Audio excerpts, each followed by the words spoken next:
A positive news network? What?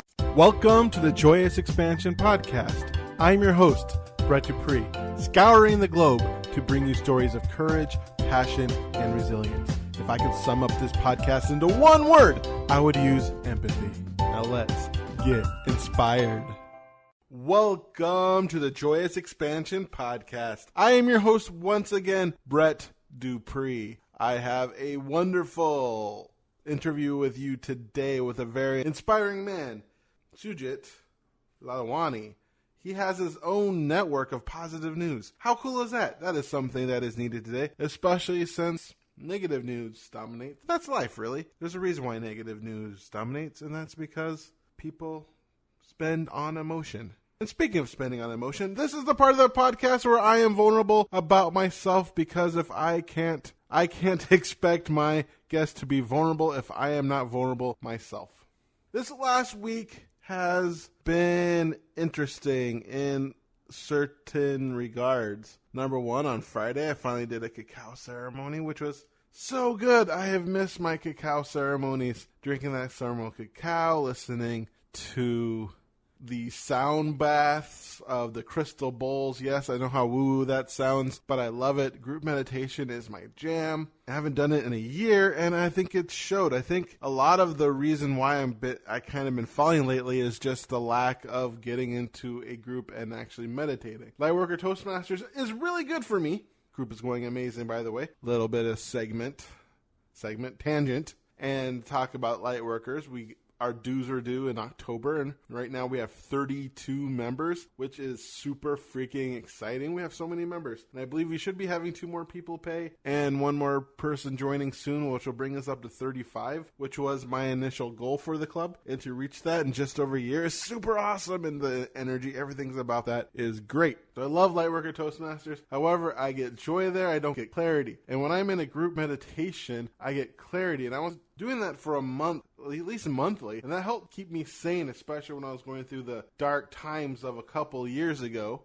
And in the last year, I haven't really been doing that much. Combination of Toastmasters getting in the way and the Modern Mystery School having less Egyptian meditation has taken its toll on me, and I think it's part of the reason why my health has deteriorated, because there's just something about the clarity that I receive when I go to a group meditation. That's something that's good for me. And I think that's a lot of part in life. One of the things I talk about in my book is one of the keys of joy is to find your placebo. What is the thing in life that for you, going to a group meditation might be a form of torture? You might not, you think, I don't believe in this woo-woo crap, and I don't like being around people. I'd rather go off into the woods and meditate. Do that. I'm not saying you shouldn't. There's no one way to meditate. There's no one way to rejuvenate.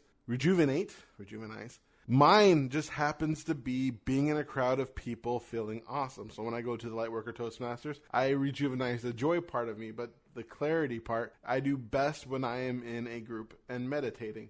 When I'm meditating alone, it just doesn't have the oomph that it has when I'm alone. That's just me. And yeah, so what I've been thinking about the group meditation is really taking my life up a notch and stop kind of pussyfooting around. I don't know a better word than pussyfoot. I don't even know, is that a dirty word?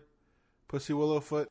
I just can't tiptoe around and really work on myself and stop this one part about myself that I've been talking about, I probably have talked about, but my desire to escape when things are hard. When I think about my entire life, any time where something has gone wrong, 9 times out of 10 is because I'm just not dealing with it, that I'm just kind of retreating in my mind and body and soul and not just going after it head on, because a lot of ways I escape make things worse. I eat more, which of course will make me unhealthier and fatter, or I spend more, which makes me feel broker. And when I feel broke, I spend more, and I just spend more, and a lot of times it's on food. So I don't even have anything to show for it. I mean, I really even think of the time when I almost went bankrupt. Well, I did go bankrupt. The time I went bankrupt, I should say almost homeless. The time I went bankrupt, the thing, that time would have been better if I hit it head on, actually budgeted.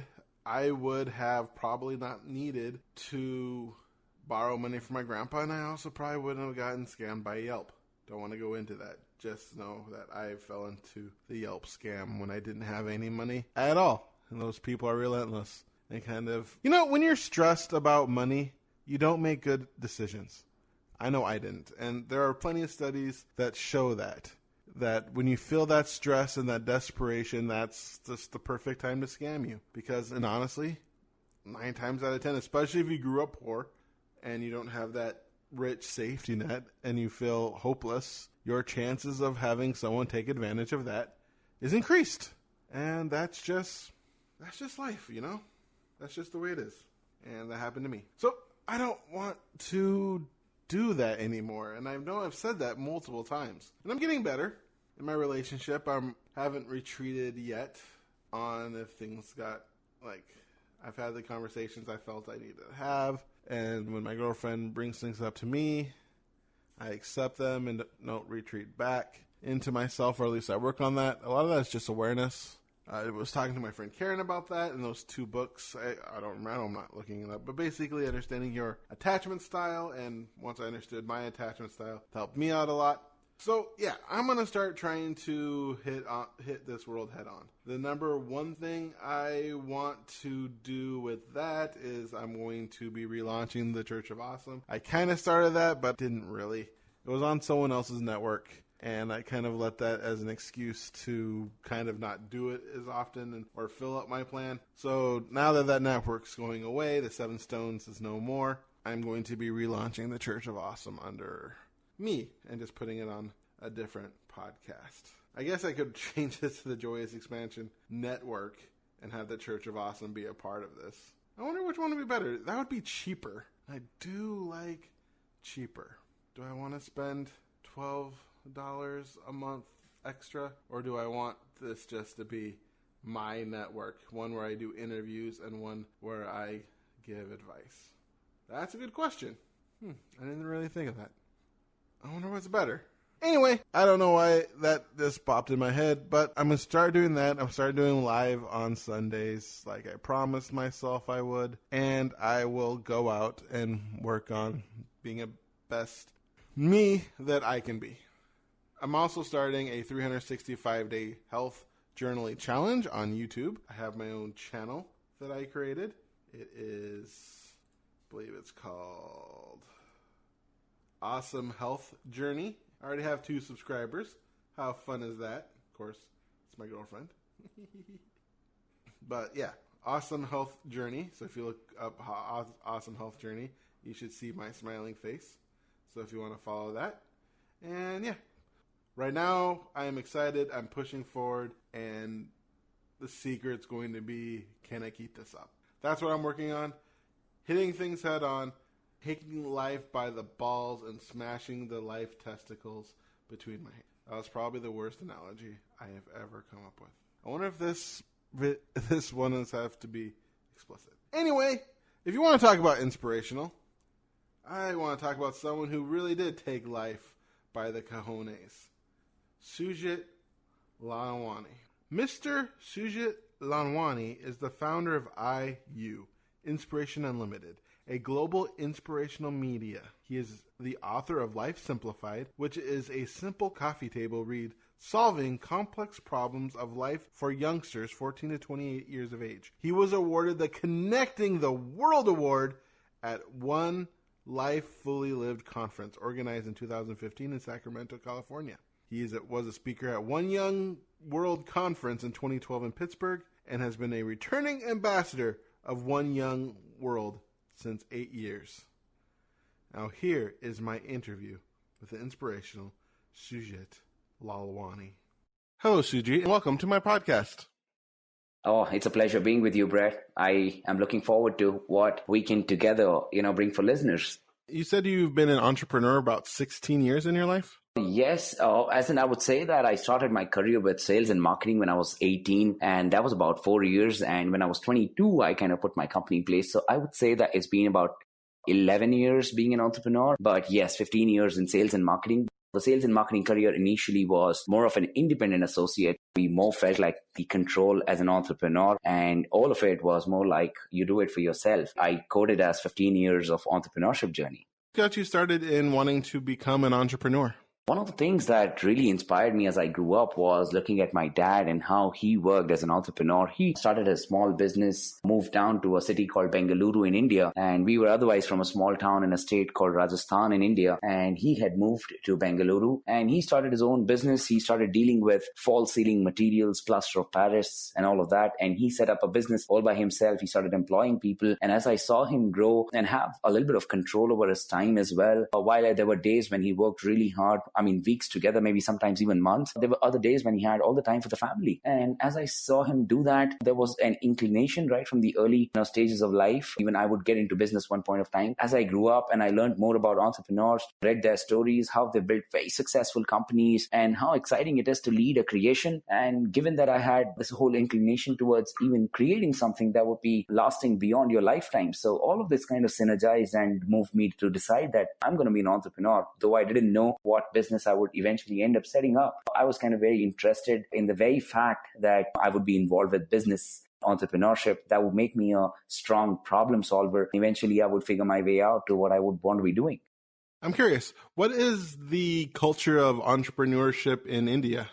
Culture of entrepreneurship in India is kind of diverse.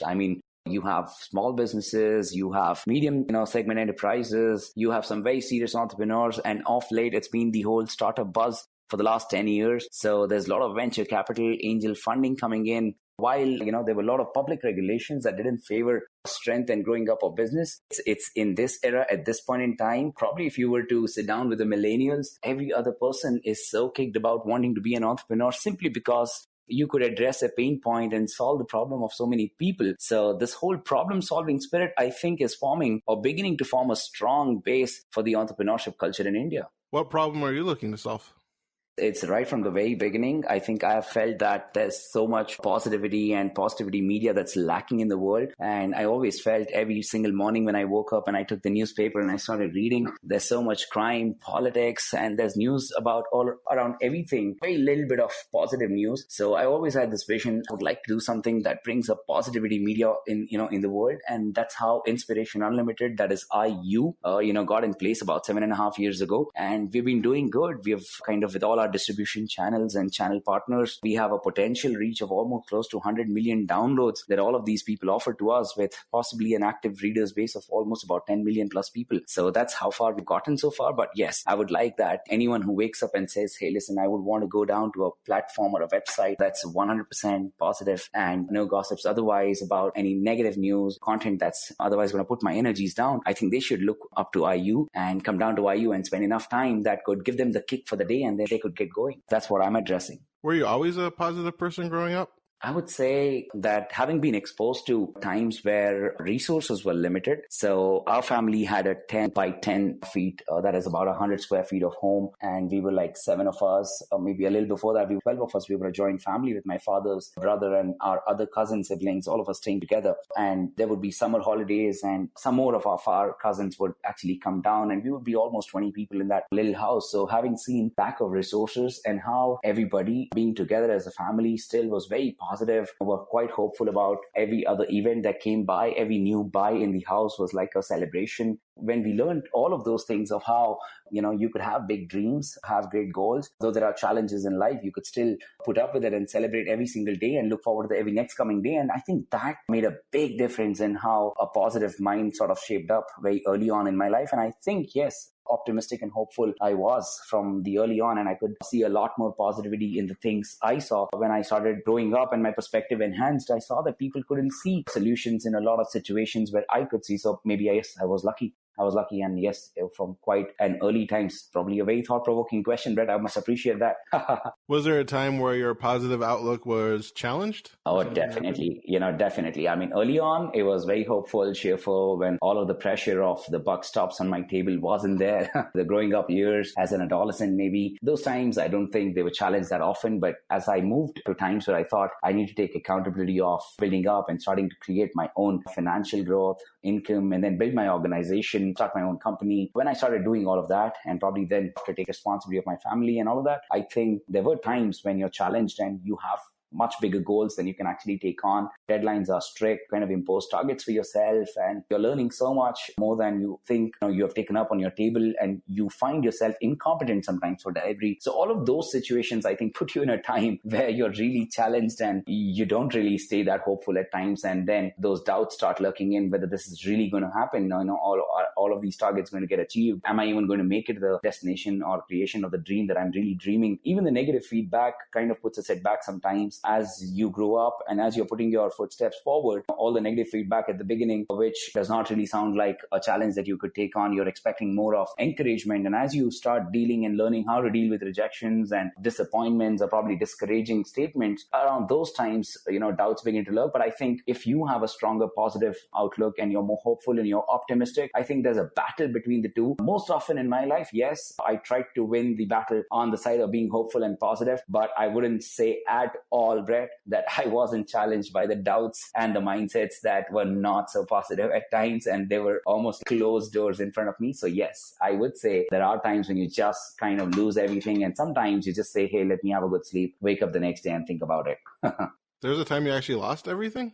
Oh, yes. I would say when I was in my sales and marketing career early on for 5 years, I moved off my college. I thought I'll take that as my full-time career and a long-term livelihood and a career for myself. But I saw that one of the situations, quite unforeseen, the organization kind of toppled because I wasn't the owner of the organization at that point in time. And there were a lot of my business associates otherwise who were a part of my organization as well. And we were collectively, selling the product. And the business had to come to a halt because we had to stop the operations for some time. And it was almost like, owning a manufacturing plant and sitting on top of its leadership position and then almost seeing like the plant is going to be shut down. That time, yes, I would say that there was a massive change in direction needed. I had to figure my way out, and I had to help the people associated with me to figure their ways out and make a decision of what's going to be next, because we knew that this isn't going to continue. This is something we can't pursue longer. Another basket that I had put my eggs into. I knew I had to figure a whole new way out. And that point, I would say it was terrific loss, especially of the dreams that were seen already. Put a pause altogether, put a new vision in place. At that transition, I think was the most challenging one. And I think such times have repeated, of course. I wouldn't say they haven't happened again, but, in different patterns, I would say, or in different formats or in different styles, they do come again. But one reference in your past and you look ahead and say, hey, listen, if I could pull through then, I can pull through now. And then your second reference happens. And then the third time you're like, hey, if I could pull it through then, I can still pull it through this one. Maybe that's when I really learned one of these phrases. One of my mentors, I had several mentors. I would look up to a lot of people. Sometimes I found good qualities in people. I would say, I would learn from this person. I would learn from their qualities and good qualities. And then I would have more conversations with them and I would learn a lot of how they deal with things. So one of my mentors ended up teaching me that, hey, listen, just remember one thing, this too shall pass. So that gave me strength all the time. Whenever there were very tough times, I would say, hey, this too shall pass and I'll figure my way out. And one day things will be much better than they are right now. So I did have such occasions, Brett. One thing we like to do in the United States of America is to kind of prop up our supposed self-made millionaires or make people are quote unquote self-made. So it sounds to hear that you got a lot of mentors. So in India, do they share that idea of people should do it upon themselves, pull themselves up by their bootstraps? Or do you guys encourage getting mentors and partners? I think there's a mix of both, but I think over a period of time of me growing up in my journey, I think I've come to a conclusion that it's very, very pivotal that we have mentors. And of course, we do have kind of culture that if somebody is seriously mentored and they feel very comfortable and free to actually acknowledge their mentors as well. So a large part of our culture, yes, definitely encourages having a mentor, and mentors really are free to actually coach the other people and empower them and grow them up in their field. Should somebody reach out to them? It's not like everybody who's made it to successes is by default deciding to mentor everybody else, but there are a lot of people that I see around that have made it to good position, and then they engage a lot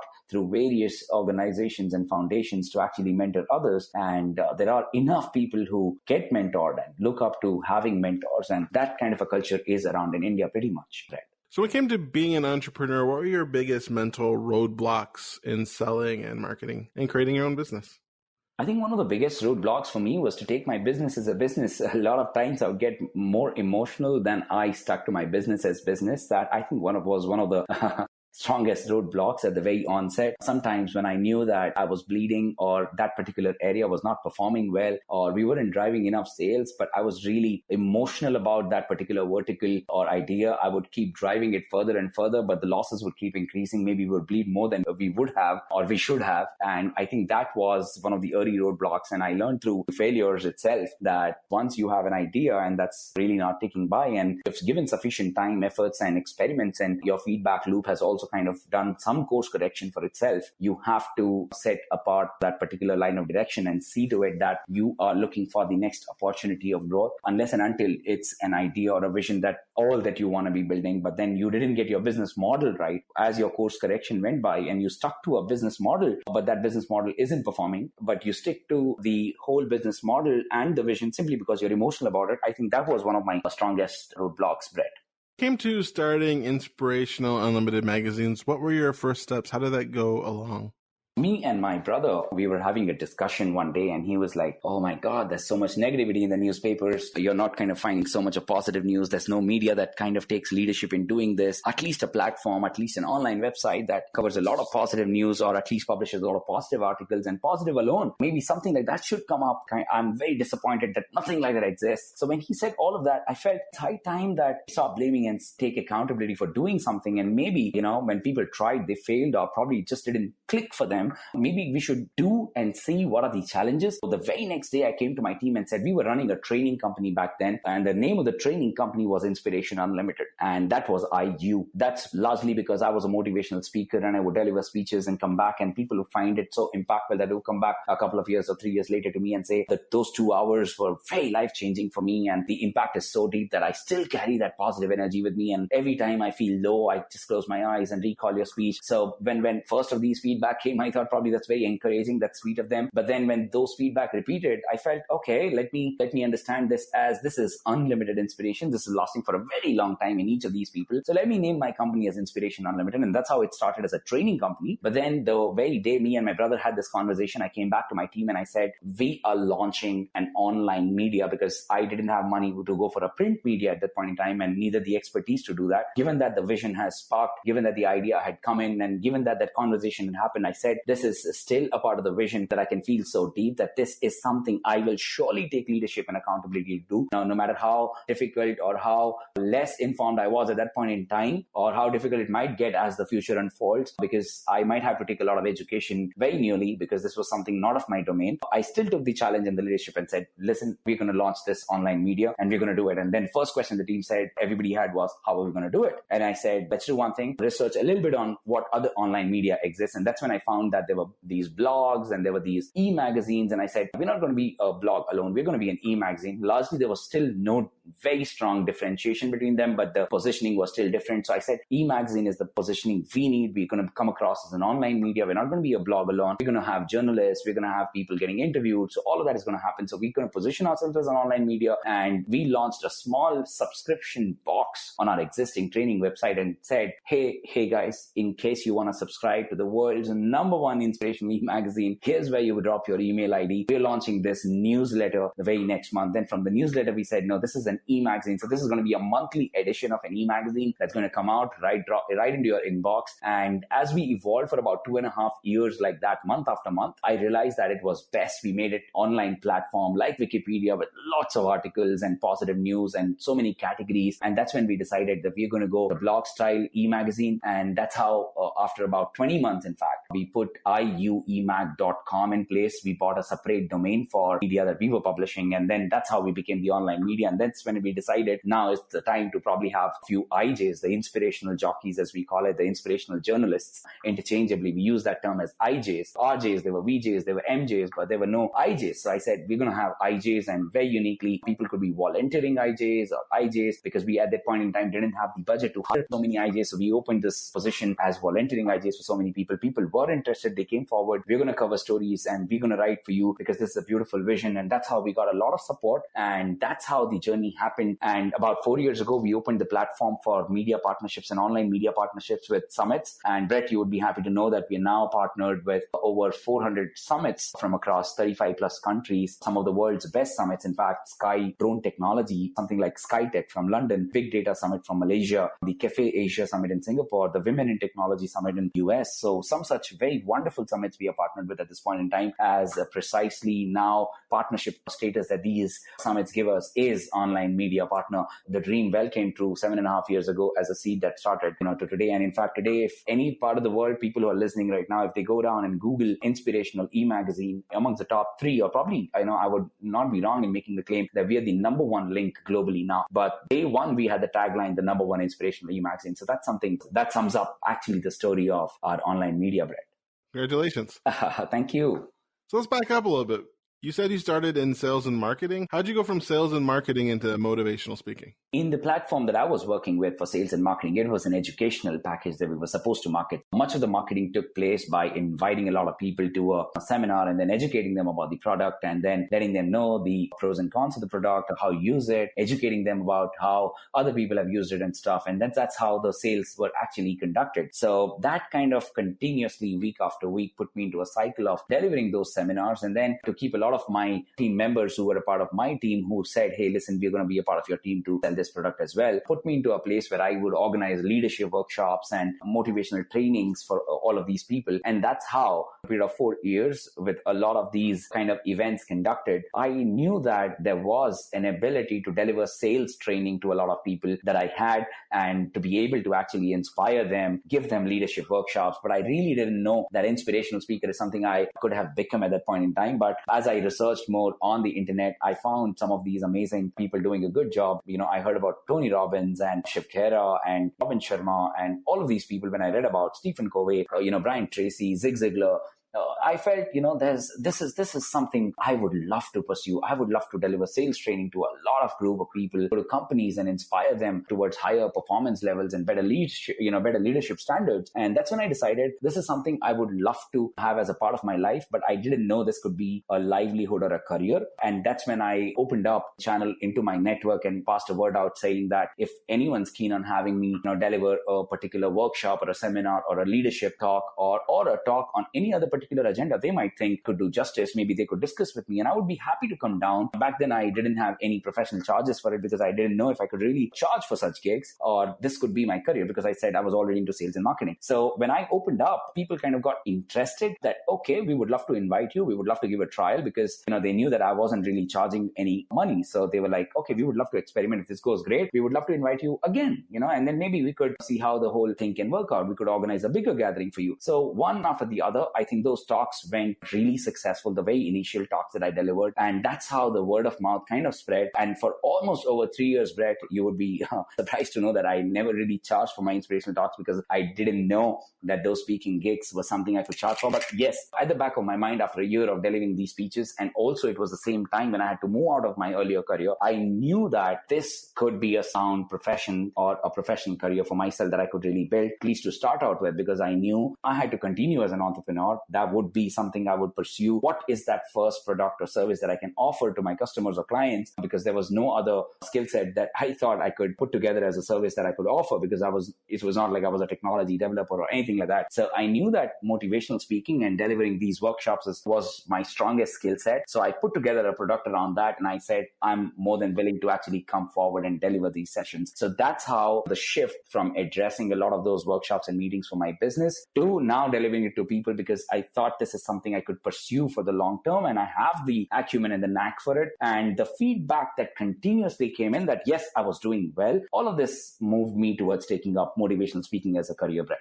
Cool. So what led you to writing your book, Life Simplified? This is something I really love to answer, because I was dealing with so many complexities myself, and so many answers I was seeking. I was each time trying to understand, how do I deal with the situations I was being thrown at, from having my college years, getting involved into business early on, not being able to manage my time for friends, family, having an imbalance rather, and then probably trying to understand, how do I get this so-called work-life balance, and which was pretty difficult for me. So I would always go this imbalanced way and then find a new equilibrium. Also, all of these things. And then there were bigger questions like, should I follow my heart? Should I go the traditional way? Should I take up a job after my engineering is done? Should I take up a core technical job? Should I pursue higher education? So some of these questions at the back of my mind would keep lurking, despite the fact that I knew that I had to be an entrepreneur. The inclination was towards that. But these questions always, each time there were these times of doubts and times of concerns within me of what it is going to be next. And probably a lot of times when people would come to me and ask, how do I deal with these situations, or how do I resolve this particular challenge in my life? Besides the sales coaching, people would connect so deeply that they would even come down to me with their personal problems, even trying to understand if they're really walking on their purpose or not, or probably if I could help them find their purpose in life, or just the way I figured sales and marketing and speaking could be something close and near and dear to me. They would always have these questions. How do I figure it out? Could you help me do it? So when I saw that these many things exist around me, these many people have challenges around what's the purpose of life? Why am I doing what am I doing? How do I figure out if I'm passionate about something? Am I interested in it? Or can I really get committed? Can I convert this into a career? I'm interested in music, but will it pay my bills? All of these things, plus the complexities I was dealing in my life, I think that brought me to actually write this book. But there's one more thing I would love to share. I was a non-reader, a perfect non-reader example until I turned about 18 or 18 and a half. I really had no interest in reading self-help books or probably any other books like novels or anything apart from the academic books. And hence I thought that if I wrote a book that's really thick, too many pages, too much of content, non-readers like me who are actually in such complexities and still would want to read some books and help themselves, but they would go down to these books and not be able to read because they just don't take to reading as well as the others do. So I decided I'm going to write a coffee table book, which is going to feel like a very wonderful conversation with the reader and make them feel very comfortable that, okay, it's totally okay if you are first a non-reader, second, have a complex life, third, have these questions about life, purpose, passion, and all the challenges. It's totally okay. I too had it, and this is how I resolved it. And much like the habit of reading that I had, that I would put a highlighter or underline a few of those most important quotes and sentences, I thought, why not do something like put up a lot of these quotes on an entire page in so many different pages so that whenever people pick up this book, especially the ones that are really influenced by this book, no matter what page they open, they have something to look back, take away as a memory, or probably just feel that kick and then move forward. So this book served a daily inspirational dose for them. So this is how actually Life Simplified happened. And then I put the brackets that it's applicable for these young people who are making their way up from 14 to 28 and especially non-readers. So that's how Life Simplified happened, Brett. Awesome. So we're coming to the end of our time together. One thing I like to ask my guests is to do a 1 minute of motivation. You can think of this as if you have a time machine and you're going back to your 8-year-old self and you want to convey the information needed to live a successful life, but you only have a minute. Or you can think of that as taking your entire life's message, purpose, and honing it down to a minute. So are you ready to go? This is very, very exciting. Of course, I am ready to go. So maybe you could go 3, 2, 1 and tell me start and then I'll go over it. But I really love this idea, Brett. I would have want to appreciate that. All right, start. All right. So one of the things that if I look back in my life and, I would like to advise myself at the onset if I met, it would be if you really want to go very, very far in life and be very successful, you have to start really early. You cannot delay. I started at 18 and I still feel that was quite late. So I advise every single listener right now, no matter where you are, what you're doing, this is the best time to start working on yourself towards your goals, plan them out. Put a to-do list, put a to-be list for yourself, decide what you're really going to be or what you want to become, what kind of list you want to address, what kind of a bucket list you want to put for yourself for this one life, and start now. The second thing that I want to share is if there's any idea, any dream that you have, do not put it off for later. There should be just one mantra, and that is do it now. There shouldn't be, I'll do it next, I'll do it later, or probably this is an idea that's capital intensive. For people who are wanting to start businesses, this idea is capital intensive. I don't have support. I don't have people. I do not know if this is really going to work. Put all of those aside and say, do it now. The third thing that I want to share with everybody, one of the best things that really helped me inculcate so much of leadership abilities and talents was volunteering and helping people, because that just made me so comfortable. Joyous deeds that could not be paid back in cash or kind. This is something I would love to tell everyone. Corporate social responsibility is doing great. The world now needs individually socially responsible people. Individual social responsibility is on the radar. And I would sum it up saying that, hey guys, it's high time we realize we've been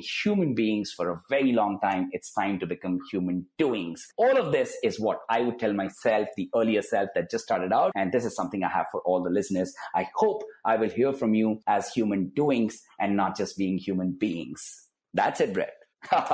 Thank you so much, Sujit, for coming to my podcast. I really enjoyed listening to your story on how you created an inspirational online newspaper. Positive news is very needed in today's world, as, in my humble opinion, there's a lot more positive things happening now than ever in the entirety of human history. And it's nice that somebody is out there pointing it out that, you know what? We are not that bad of a species as people like to point us out to be. So thank you for making a positive contribution in your community, and thank you for making this world a better place. Thank you so much, Brett, for having me on your podcast. And in fact, I would really, really appreciate so many more people coming down to your podcast and sharing their stories. And I also appreciate the fact that you really believe that a positive media like this is so much needed. And I also appreciate the fact that you pointed out very rightly that there is more positive things than ever in the history that are happening, but so few actually come to the light. And we are very happy that we're working towards it. And I think podcasts like yourself are also a terrific impact, much in alignment with creating positive content on the internet. Kudos to you too. And we will be very happy to share all of your podcasts or anything around your podcast that needs to be shared with all our readers. It'll be a pleasure for us to kind of partner you and take all of your podcasts as our content and then push it across to our readers so that so many more people could actually benefit from the kind of podcast you're creating,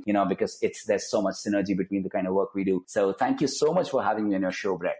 I appreciate that greatly. May your day be special. Thank you. Wish you the same, Brett. Thank you so much. And there you have it, folks. That was my interview with Sujit Lalwani. Isn't that cool? I love the idea of positive media. I think that's such a good idea. If you listen to my past interviews, if you have listened to my past podcasts, you have learned that I used to be very big in the law of attraction. And one thing I did enjoy, that Abraham, the being that has channeled through Esther Hicks, used to say that if you were to combine the positivity out in the world compared to the negativity out in the world, that put it all in a real hour newscast, the negativity out in the world would be that short. Because basically, another person mentioned, I forgot who it was, but the fact that all the negative things on the news it's good that they're on the news is because they're still news and not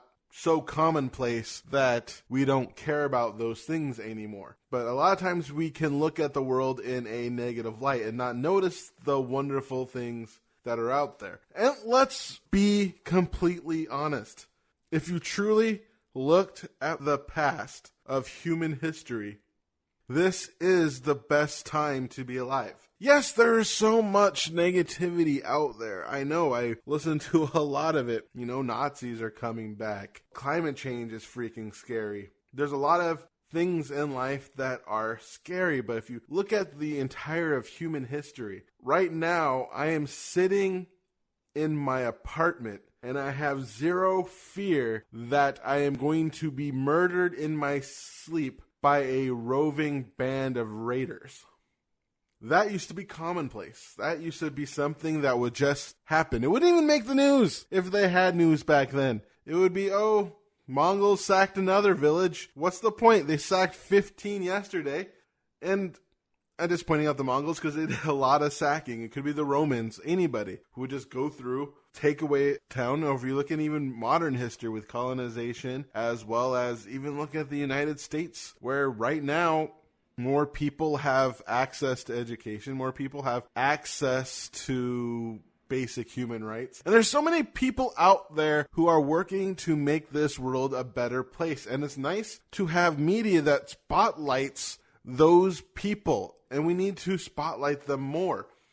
The people who are curing the diseases, the people who are creating the products that make our lives easier, the people out there who are helping the less fortunate, helping people go from homelessness, which can be a helpless situation, into getting employed and becoming a functional member of society and getting that joy of being able to be, work for yourself. I was a Toastmaster with somebody whose job was a social worker, and he helped a lot of people. In fact, one person he helped went from homelessness and nothing to making over 5 figures a month in less than a year. She actually came to him because she needed help budgeting because she did not know what to do with so much money. And it was because of the help he put in. And people like that need to be spotlighted, or should be spotlighted. There's just so much positivity in them. So I'm thankful to people like Sujit,